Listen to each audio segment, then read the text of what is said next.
பாத்தீங்கன்னா தெரியும். தானியல் என்ற நீதிமன்றம் என்ன நீதியாக காணப்பட்டதுன்னா ஜபம். உயிருக்கு பணைய வைத்தும் அவர் என்ன செய்யல, பயப்படல. எப்பயும் 3 வேளை தொழுகிற மாதிரி அவரு ஜெபித்தார் என்று பார்க்கிறோம். அப்ப இதெல்லாம் தான் உனக்கு எனக்கு மெல்லிய வஸ்திரமாக தரித்து கொள்ள வேண்டும். இன்னும் நிறைய அன்பு, ரூத்துக்கிட்ட பார்க்கிறோம். அன்பு, அதிக விசுவாசம், அதிக நீதி. அன்பாட்டு இப்படிப்பட்ட காரியங்களை நாம் மெல்லிய வஸ்திரங்களாக தரித்து கொள்ள வேண்டும். தரித்து கொண்டு ஆயத்தமாக வேண்டும். அணிகலங்கள் அடுத்தது என்னது? இது மெல்லிய வஸ்திரம். அணிகலங்களை அணிந்து கொண்டு ஆயத்தமாவது எப்படின்னாக்கா, அணிகலங்கள் என்னென்ன அப்படின்னாக்கா, ஜபம் நமக்கு ஒரு அணிகலமாக மாறுது. எது மாறுது? ஜபம். அப்ப நீ இந்த வேத வாசிப்பு, ஜபம், இதுதான் அணிகலமாக இருக்கிறது. அதனால இன்னைக்கு அந்த வேத வாசிப்பு, ஜபம் நமக்குள்ள இருக்கிறதா? நீ ஆயத்தம் ஆகணும் அப்படின்னாக்கா, பரிசுத்தவான்களுடைய நீதியை மெல்லிய வஸ்திரமாக அணிந்து கொண்டு நாம் ஆயத்தமாகணும். அடுத்தது அணிகலத்தை அணிந்து கொள்வதை போல இன்னைக்கு நகைகள் அது எப்படியாக அவளுக்கு ஒரு அழகு சேர்க்கிறதோ, அதே போல உன் வாழ்க்கையில என் வாழ்க்கையில ஜபம் என்பது ஒரு அழகு சேர்க்கிற ஒரு அணிகலமாக இருக்கிறது. வேத வாசிப்பு என்பது ஒரு அணிகலமாக இருக்கிறது. அன்பால் இந்த 2 அணிகலத்தையும் நாம அணிந்து கொண்டிருக்கிறோமா? 3வது தான் அந்த கற்பு நெறி, பரிசுத்தம் என்பது அந்த வெள்ளிக்காசு. அதை நாம அணிந்து கொண்டிருக்கிறோமா? அந்த பரிசுத்தம் உள்ள வாழ்க்கை. இது எப்ப கிடைக்கும்னா, நீதியை நீ அணிந்து அணிகலத்தை அணியும் போது ஆட்டோமேட்டிக்கா உனக்கு பரிசுத்தம் கிடைக்கும். பரிசுத்தவாட்டியாய் நீ மாற முடியும். அன்பாலே இதுக்காக நீ முயற்சி பண்ணவே தேவையில்லை. நீ இந்த 2 காரியத்தை நீ அணிந்து கொள்ளவும் நீ முயற்சி பண்ணுனா, உன்னை ஆண்டவர் என்ன செய்வார்? பரிசுத்தப்படுத்தி தனக்கு உகந்த மகனாய் மகளாய் மாற்றுவார். அப்ப ஆயத்தப்படுவதிலே நாம இன்றைக்கு எப்படியாக இருக்கிறோம்? எப்படியாக நம்முடைய நேரத்தை செலவிடுகிறோம், காலத்தை செலவிடுகிறோம்? இந்த நீதியை நாம அணிந்து கொள்ளாமல் சுயநீதியை அணிந்து கொண்டாலே நம்ம பரிசுத்தத்துல கரைபடுகிறவர்களா இருக்கிறோம். புரியல? நீதியை, அந்த பரிசுத்தவான்களுடைய நீதியை நாம அணிந்து கொள்ளாமல் சுயநீதியை அணிந்து கொண்டு அந்த தேவ நீதியை நாம அறியாமல், இன்னைக்கு நீதியை குறித்து நீங்க எல்லாம் நிறைய கேட்டிருக்கிறீங்க. இதே செய்தியில நாம சொல்லியிருக்கிறோம். இதே இடத்துல நீதினா என்ன, சுயநீதினா என்ன, தேவ நீதினா என்ன? அப்ப இங்க ஆண்டவர் எதிர்பார்க்கிறது தேவ நீதியை தான் எதிர்பார்க்கிறார், உன்னிடத்தில் என்னிடத்திலும். அப்ப இன்னைக்கு புதிய ஏற்பாட்டு காலத்து பக்தலா இருக்கிற நாம், அவருடைய வருகைக்கு ஆயத்தமா இருக்கிற நாம், தேவ நீதியில நாம என்ன செய்யணுமா? நிரப்பப்படணும். அப்ப தேவ நீதியில நீ நிரப்பப்பட பரிசுத்தம் தானா வரும். அதுல அப்பழுக்கே வராது. பரிசுத்தத்தை குறித்து நாம என்ன செய்ய தேவையில்லை, கவலையப்பட தேவையில்லை. நம்மளுடைய கவலையில என்னன்னாக்கா, தேவ நீதியை நான் நடப்பிக்கிறவனாய் மாற வேண்டும் என்று அதுல கண்ணும் கருத்துமா கான்சன்ட்ரேஷன் பண்ணாலே போதும். அதை கரெக்டா செஞ்சாலே போதும், பரிசுத்தம் தானா வரும். ஆமே. நம்ம இன்னைக்கு என்ன செய்யறோம்னா, ஐயோ என்ன பரிசுத்தமாகும் வேண்டிட்டு இருக்கிறோம், ஜெபம் பண்ணிட்டு இருக்கிறோம். ஆண்டுடைய வசனத்தினால நம்ம பரிசுத்தமாக முடியும். அந்த வசனத்தை கை கொள்ளும் பொழுது நாம் பரிசுத்தவானாய் மாறுகிறோம். நீ கான்சென்ட் பண்றது பரிசுத்தத்தை கான்சென்ட் பண்ணாத, ஆண்டுடைய வசனத்தை எப்படி நான் கை கொள்வது, எப்படி நான் காத்து நடப்பது என்பதை நீ கவனம் கொண்டாலே நீ பரிசுத்தமாயிரு. இது ரகசியத்தை தெரிஞ்சு. இன்னைக்கு யோவான்ல ஒரு வார்த்தை இருக்குது, 17:17.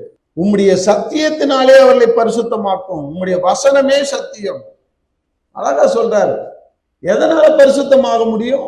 சத்தியத்தினாலதான் பரிசுத்தமாக முடியும். நீ உன்னை கழுவுறதுனாலயோ முழுவதுனாலயோ அல்லது சோப்பு எடுத்து சவுக்காரம் கொண்டு நீ கழுவுறதுனாலே நீ பரிசுத்தமாக முடியாது. நீ டெய்லி குளிக்கிறதுனால நீ பரிசுத்தவாட்டின்னு நினைக்காத. புது ட்ரெஸ் போட்டுக்கிறதுனால நீ பரிசுத்தவாட்டின்னு நினைக்காத. உன் மனசுல, உன் இருதயத்துல, உன் சரீரம், ஆவி, ஆத்மா, சரீரத்துல நாம் பரிசுத்தமா மாறணும்னா ஆண்டவருடைய சத்தியத்தை நாம அறிய வேண்டும். அந்த சத்தியம் நம்மளை விடுதலையாக்க வேண்டும். அதனால்தான் சொல்றாரு, உம்முடைய சத்தியத்தினாலே அவர்களை பரிசுத்தமா. 19 என்ன சொல்றாரு பாருங்க, அவர்களும் சத்தியத்தினாலே பரிசுத்தமாக்கப்பட்டவர்களாகும்படி அவர்களுக்காக நான் என்னைத்தானே பரிசுத்தமாக்குகிறேன். ஆண்டவர் நமக்காக பரிசுத்தமாயிட்டார், நமக்காக பாவியா மாறிட்டார், நமக்காக பிராயச்சித்த பலியா மாறிட்டார். அதை நம்ம விசுவாசிக்கணும். ஆண்டவரே, எனக்காக நீ பரிசுத்தமாயிட்டீங்க, உன்னுடைய பரிசுத்தம் என்ன சேரட்டும் ஆண்டவரே. அப்படின்னா என்ன அர்த்தம்? அவர் எப்படி வசனத்தின்படி நடந்து தன்னை பரிசுத்தப்படுத்தி கொண்டாரோ அதே போல நீனும் நானும் வசனத்தின்படி நடந்து பரிசுத்தமாக்கி கொள்ள வேண்டும். இதுதான் ஆயத்தமாகும். அப்ப சத்தியம் தான், வசனம் தான் சத்தியம் என்று சொல்கிறார். அப்ப இந்த வசனத்தை அறிகிற அறிவை நாம பற்றி கொண்டிருக்கிறோமா? அதுதாங்க தேவனை அறிகிற. இயேசுவை அறிந்து வைத்திருக்கிறார்கள் அநேக கிறிஸ்தவர்கள், ஆனால் அதை அறிகிற அறிவை பற்றி கொண்டிருக்கிறார்களா இல்லை. ஆனால் தான் தேவன் அவர்களை கேடான சிந்தைக்கு ஒப்பு கொடுத்தார் என்று ரோமர்ல பவுல் 1:28 அழகா சொல்றார். கேடான சிந்தைக்கு பரிசுத்த ஆவியானவரே தேவனே ஒப்பு கொடுக்கிறாரா? ஏன்? அவரை அறிகிற அறிவை பற்றி கொண்டிருக்க, பிடித்து கொள்ள உனக்கு எனக்கு மனசு இல்லை. எதையோ பற்றி கொண்டிருக்கிறோம், உலகத்தை பற்றி கொண்டிருக்கிறோம், பணத்தை பற்றி கொண்டிருக்கிறோம், பெண்ணாசை, பொன்னாசை, மண்ணாசை, இப்படி எத்தனையோ ஆசைகளை பற்றி கொண்டிருக்கிறோம். ஆனால் தேவனை அறிகிற அறிவை நான் பற்றி கொண்டிருக்கிறேன்னா, தேவனுடைய வசனத்தை பற்றி கொண்டிருக்கிறேனா, அதன்படி நான் நடக்கிறேனா என்ற ஆசை நமக்குள்ள இல்லை. இன்னைக்கு ஆயத்தப்படணும், அதை ஆசையாய் தொடரணும். நான் தேவனுடைய வசனத்தை நான் பற்றி கொண்டிருக்க போறேன். அதை நான் பற்றி கொண்டு நடந்தாலே நான் பரிசுத்தவானாய் மாற முடியும். அன்பாலே, அதனால்தான் இங்க சொல்றாரு, யோவான் 8:32 என்ன சொல்றாருன்னா, சத்தியத்தையும் அறிவீர்கள், சத்தியம் உங்களை விடுதலையாக்கும் என்று. இயேசுவை அறிஞ்சிருக்கிறோம், இயேசு நம்மளை ரட்சித்துட்டார். ஆனா சத்தியத்தை அறியாதனால்தான் இன்னைக்கு ஆத்துமால விடுதலை இல்லாம நம்ம கலக்கிறோம். அன்பாலே, இன்னைக்கு சத்தியத்தையும் அறிவீர்கள் என்றால் வசனத்தையும் அறிவீர்கள், வசனம் உங்களை விடுதலையாக்கும் என்று நாம அர்த்தம் கொள்ள வேண்டும்.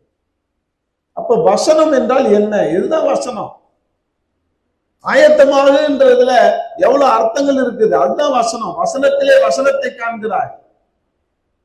ஓ, இப்படிலாம் நம்ம ஆயத்தமாகணுமா? அப்ப மெல்லிய வஸ்திரம் என்பது எது? பரிசுத்தவான்களுடைய நீதிகள்.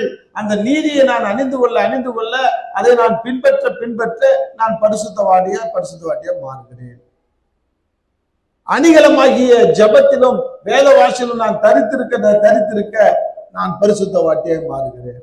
இந்த ஆயத்தம் தாங்க இன்னைக்கு நம்மளை பரிசுத்தமாக்கி தேவனிடத்திலே கொண்டு போய் சேர்க்கக்கூடிய ஒரு ஆயத்தமாக இருக்கிறது. இப்ப இப்படியாக நம்ம ஆயத்தப்படுகிறோமா? நம்முடைய ஆயத்தம் எப்படியாக இருக்கிறது?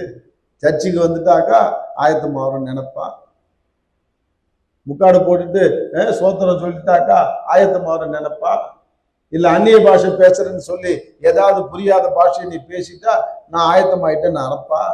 இல்லை என்பான்லே, ஏமாறாதீர்கள், ஏமாந்து போவாத. ஆண்டுடைய சத்தியம் என்ன சொல்லுதுன்றத நம்ம புரிஞ்சுப்போம்.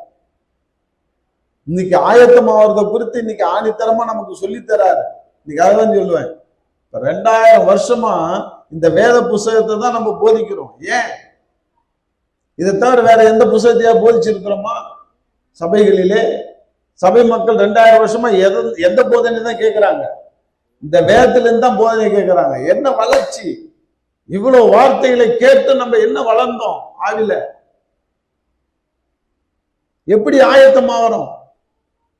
இன்னைக்கு பெரையா பட்டணத்து மக்கள் தான் உதாரணத்துக்கு நான் எடுப்பேன். அவங்களுக்கு தெசலோனிக்கர் தான் சத்தியத்தையே சொல்றாங்க, வேதத்தை அறிமுகப்படுத்துறாங்க. வேத புத்தகம்னா என்னன்னு தெரியாது, இயேசுன்னா என்னன்னு தெரியாது. ஆனா தெசலோனிக்க பட்டணத்து மக்கள் அவங்களுக்கு அறிமுகப்படுத்துறாங்க. அவர்கள் என்ன செஞ்சாங்கன்னா, தினந்தோறும் சொல்லுங்க, தினந்தோறும் வேத வாக்கியங்கள் இப்படி இருக்கிறதோ என்று ஆராய்ந்து பார்த்ததினால் அவர்கள் நற்குணசாலிகளை, தெசலோனிக்கரை காட்டிலும் நற்குணசாலிகளாய் மாறாங்க. இது ஆழமான சத்தியம். ஏன் அப்படி அவங்க மாறணும்? தன்னை ஒப்பிட்டு பார்க்கிறார்கள். ஆராய்ந்து பார்த்ததினால வேத வாக்கியத்தை ஆராய்ந்தல், வேத வாக்கியத்தோடு தன்னை ஆராய்ந்து பார்த்தார்கள். நான் எப்படி இருக்கிறேன்? இந்த வேத வாக்கியம் சொல்கிறபடி இருக்கிறேன்னா, நான் வேற திசையில போய் கொண்டிருக்கிறேன்னா, என் ரூட்ல நான் போறேன்னா, சுயநீதியில நான் போறேன்னா, தேவ நீதியில நானே வாழ்கிறேனா என்று தன்னை ஒப்பிட்டு பார்த்து ஆராய்ந்து பார்த்தார்கள். அதனால நற்குணசாலிகளாய் மாறினார்கள். இன்னைக்கு நாம் என்ன செய்யறோம்? அநேக சத்தியத்தை கேட்டு செவித்தின உள்ளவர்களாய் மாறிவிட்டோம். இந்த காலை வாங்கி இந்த காலை விட்டுட்டோம். எனக்கு தெரியாத சத்தியமான்றோம். யாராவது ஒருத்தர் இங்க சத்தியத்தை கொடுத்தாக்கா அவங்கள மெஷர் பண்ணோம். இவர் ஓகேமா, இவர் ஜெபிக்கிறாரா, இவர் பேசுறாரா, இவர் நடக்கிறாரா, யாரு கொடுத்தாலும் சரிதான், அவரை பார்க்காதீங்க.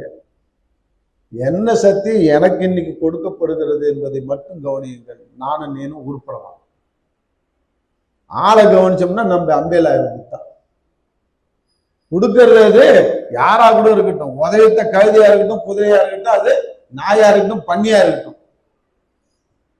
என்ன கொடுக்குறாங்க? சத்தியத்தை கொடுக்குறாங்க. எதுக்கு கொடுக்குறாங்க? எனக்கு கொடுக்குறாங்க. அதை கவனிச்சா நீ உருப்பிடுவ, நான் உருப்பிடுவேன். எனக்கு தெரியாத சத்தியமானு உட்காந்துட்டு எனக்கு இல்லை இந்த சத்தியம், என் மனைவிக்கு தான், எனக்கு இல்லை இந்த சத்தியம், பக்கத்து வீட்டுக்காரனுக்கு தான் நினைச்சேன்னா நீ போயிட்டேன்னு அர்த்தம். நம்ம இன்னைக்கு ஒப்பு கொடுப்போம். நம்ம ஆயத்தம் ஆவது ரொம்ப ரொம்ப முக்கியம். ஆண்டவர் அதனால தான் சொல்றாரு ஆயத்தமாயிருங்கள். இன்னைக்கு எப்படிப்பட்ட ஆயத்தத்துல நாம ஆயத்தமாய் கொண்டிருக்கிறோம் என்பதை இன்னைக்கு அழகா நமக்கு சொன்னார். ஒரு மணப்பொன் எப்படி தன்னை ஆயத்தப்படுத்தி கொள்கிறாளோ, வருகையில கணவனுக்காக தன்னை ஆயத்தமாக இருக்கிறாளோ, அதே போல இந்த கெத்துபாவை படித்து அவர் நினைவுல நாம இருந்து அவருக்காக தன்னை கர்ப்பத்தை காப்பாற்றி கொண்டு பரிசுத்தத்தை காப்பாற்றி கொண்டு எப்படியாக தன்னுடைய அணிகலத்தை அணிந்து கொண்டு தன்னுடைய மெல்லிய வஸ்திரத்தை அணிந்து கொண்டு அவள் ஆயத்தமா இருக்கிறாளோ, அதே போல நீ நானும் பரிசுத்தவான்களுடைய நீதிகளை அறிந்து கொண்டு செபம் என்ற வேத வாசிப்பு என்ற அணிகலத்தை நம்ம அணிந்து கொண்டு நம்முடைய கற்பு நெறியை காத்து கொண்டு நம்ம ஆயத்தமா இருக்கும்போது ஆண்டவர் நிச்சயமா நம்மளை மிஸ் பண்ணுவாரா? நிச்சயமா நம்மளை கைவிட மாட்டார். நிச்சயமா கரம் பிடிப்பார். அவரோடு கூட நம்மளை என்ன செய்வான்? பரலோகத்துல பிரவேசிக்கலாம். நமக்காக ஆயத்தப்பட்ட அந்த விருந்துல நம்ம பிரவேசித்து அந்த விருந்து நம்ம ருசி பார்க்கலாம். அன்பாலே இன்னைக்கு ஒப்பு கொடுப்போம், ஜெபிப்போம். ஆண்டவரே, இந்த ஆயத்தப்படுவதை குறித்து எனக்கு எங்களோடும் பேசினீரே, உங்களுக்கு ஸ்தோத்திரம்னு சொல்லி நான் எப்படி ஆயத்தமாக வேண்டும், நான் எப்படியாக பரிசுத்தமாக்கப்பட வேண்டும் என்று, ஐயோ என்னால பரிசுத்தமா வாழ முடியலேன்னு சொல்லி ஏங்கி கொண்டிருக்கிற மகனே மகளே, நீ பரிசுத்தமா வாழ முடியலேன்னு ஏங்காத. நீ செய்ய வேண்டியது 2 காரியம். ஒண்ணு, அந்த மெல்லிய வஸ்திரமாக்கிய பரிசுத்தவான்களுடைய நீதியை நீ தரித்து கொள்ள நீ பரிசுத்தவானாய் பரிசுத்தவாட்டியாய் மாறுகிறாய். நீ ஜபம் என்ற வேத வாசிப்பு என்ற ஆயுதங்களை அணிகலங்களை அணிந்து கொள்ளும் பொழுது நீ பரிசுத்தவானாய் பரிசுத்தவாட்டியாய் மாறுகிறாய். அப்பொழுது ஆண்டவருக்கு உகந்தவளாய் நாம நம்மளை ஆயத்தப்படுத்த முடியும் என்பதை இந்த ரகசியத்தை அறிந்து வேதத்திலே வெளிச்சத்தை கண்டு நம்ம ஒப்பு கொடுப்போம். கர்த்தர் தாமே நம்மளை கரம் பிடித்து வழிநடத்துவாராக. செபிப்போம். அன்பின் தகப்பனே, நன்றியோடு துதிக்கிறோம். இந்த நாளிலே என்னோடு எங்களோடு கற்றுக் கொடுத்த இந்த சத்தியத்துக்காய் நன்றி. ஆண்டவரே, நீங்களும் ஆயத்தமாய் இருங்கள் என்று ஆண்டவரே, நாங்களும் இதை கேட்க போகிற ஒவ்வொருவரும் எப்படியாக ஆயத்தமாய் மாறணும், ஆயத்தப்படணும் என்பதை அழகாக சொல்லி கொடுத்தீர் ஆண்டவரே. அப்படியாக இந்த வேதத்தின் வசனத்திலே உள்ள வசனத்தை நாங்கள் காணும்படியாக ஆண்டவரே, எங்களுக்கு கண்களை திறந்தீரே, எங்க இருதயத்தை திறந்தீரே. உங்களுக்கு ஸ்தோத்திரம். நாங்கள் எங்களையே வஞ்சித்துக் கொள்ள வேண்டாம், ஏமாற்றிக் கொள்ள வேண்டாம், சுயநீதியில நாங்கள் செல்ல வேண்டாம். ஆண்டவரே, பரிசுத்தவான்களுடைய நீதிகளை நாங்கள் மெல்லிய வஸ்திரமாய் கல்யாண வஸ்திரமாய் நாங்கள் அணிந்து ஆயத்தமாகணும். ஆண்டவரே, உம்மிடத்தில் நாங்கள் ஏறெடுக்கிற ஜபங்களும் வேத வாசிப்புகளும் எங்களுக்கு அணிகலங்களாய் மாற வேண்டும் ஆண்டவரே. அப்பொழுது நாங்கள் பரிசுத்தவானாய் பரிசுத்தவாட்டியாய் மாற முடியும். எங்களுடைய கற்பு நெறியை நாங்கள் காப்பாற்றிக் கொள்ள முடியும் என்பதை கற்றுக் கொடுத்தீங்க. அப்படியாக செய்ய போறீங்க. நன்றி. நீரை ஆசீர்வதிங்க. இயேசு கிறிஸ்துவின் நாமத்தான் ஜெபிக்கிறேன் சொல்ல தகப்பனே. ஆமேன், ஆமேன். God bless you all.